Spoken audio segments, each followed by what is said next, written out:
হোটেলের রান্নাঘর থেকে প্রত্যেকে শুভকামনা জানিয়ে আজকের পর্ব শুরু করছি।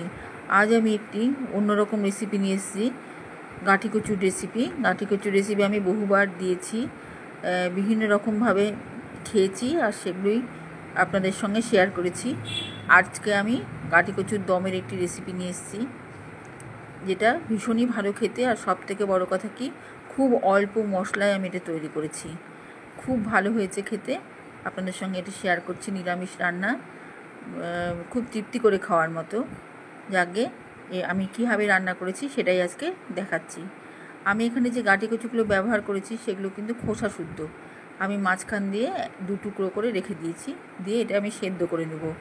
এই খোসা এখানে নিচ্ছি হচ্ছে টমেটো, আদা কুচি আর লঙ্কা এইসব। আদা আমি 2 রকমভাবে কেটেছি, একটা কুচি করে, একটা লম্বা লম্বা। আর এইখানে আমি গাঁঠি কচু একটা নিয়েছি, যেটা আমি কুড়ে দিব মশলার সাথে, তাহলে খেতে ভাল লাগবে। মশলাটাও একটু থকথকে হবে, যেহেতু পেঁয়াজ রসুন পড়বে না, এই একটা ফ্লেভারও যাবে আর খেতেও গ্রেভিটা একটু ঘন হবে। এখানে আমি এই খোসা শুদ্ধ এটা সেদ্ধ করে নেব।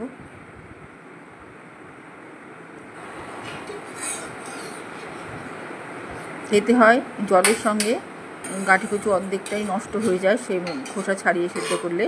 আর একটা কারণ, একটা ল্যাটকা ভাব থাকে, সেটা খোসা শুদ্ধ করলে সেটা থাকে না। সম্পূর্ণ কচুগুলো তুলে নিয়ে এবার আমি খোসা ছাড়িয়ে নিলাম।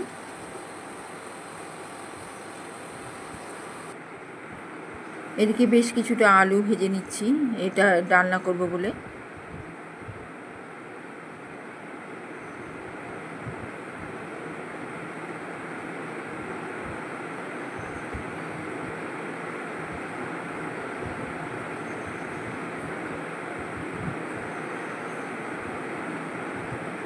এখানে আমি লবণ বা কিচ্ছু দিইনি, প্লেন সেদ্ধটার মধ্যে একটু চালের গুঁড়ো কোটিং করে আলু ভাজার তেলে এটাকে ভেজে নিচ্ছি।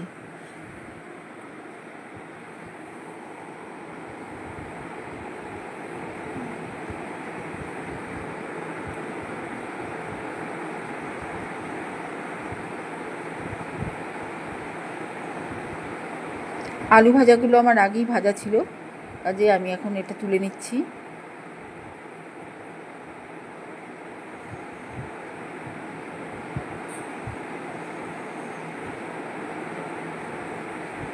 গাঁঠি কচুগুলো মোটামুটি লাল লাল করেই ভাজা হয়ে গেল, এবার এটাও তুলে নিচ্ছি।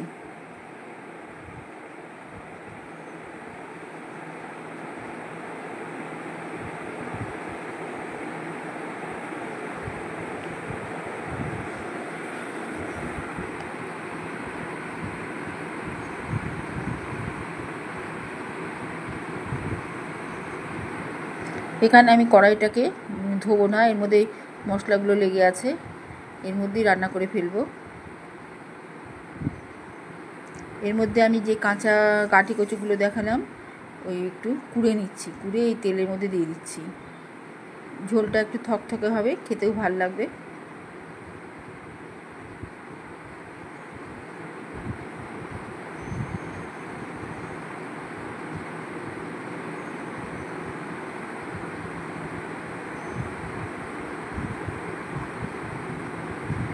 মশলাটা পুড়ে যাবে বলে আমি তাড়াতাড়ি করে টমেটো বাটা দিয়ে দিচ্ছি।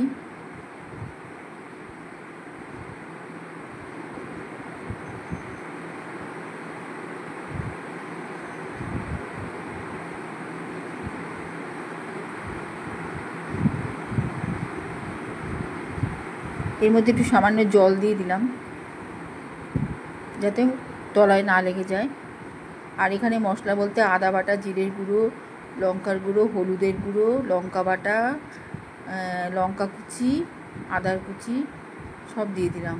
লবণ, চিনি, হিং সব দিয়ে দিচ্ছি, দিয়ে এটা একটু কষিয়ে নিচ্ছি।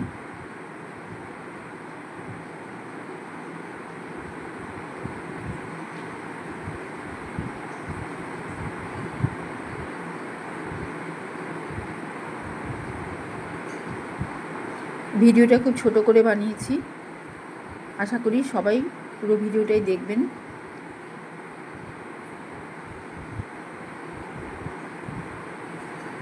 এখানে আমি গরম মশলা বাটাটা দিয়ে দিলাম। নিরামিষ রান্না কেউ না কেউ কোনো না কোনো বারে খেয়ে থাকেন, অবশ্যই একদিন এরকম করে ট্রাই করবেন, একটু অন্যরকম লাগবে, ভালো লাগবে খেতে, মশলার ফ্লেভার যুক্ত আর স্বাদেও খুবই ভালো। কাজে একদিন অবশ্যই ট্রাই করবেন এরকম করে, কারণ প্রসেসটাও একটু আলাদা করা। এইভাবে আমি মশলাটা প্রথমে কষিয়ে নিচ্ছি।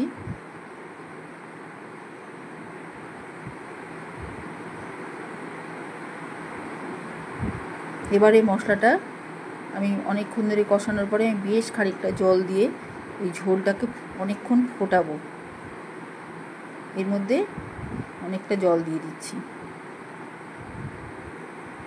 এই ঝোলটা বহুক্ষণ ফুটবে, কারণ এর মধ্যে বেশ অনেকটা পরিমাণে মশলা, বিভিন্ন রকম মশলা দেওয়া হলো।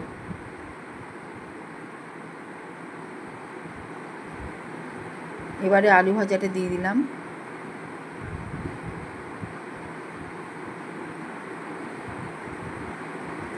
আলু ভাজার সঙ্গে ঝোলটা বেশ ভালো করে ফুটে উঠবে।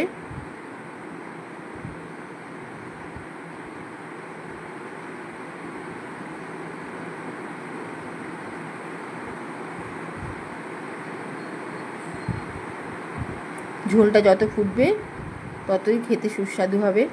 এবারে আমি গাঁটি কচু, যেগুলো চালের গুঁড়ো দিয়ে কোটিং করে ভেজে রেখেছিলাম, গাঁটি কচুর ধোকাগুলো দিয়ে দিলাম।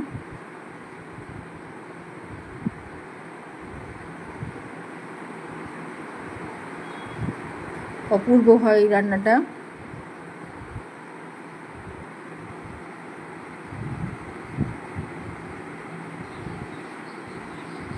এভাবেই একটুখানি ঘি ছড়িয়ে নামিয়ে নেব।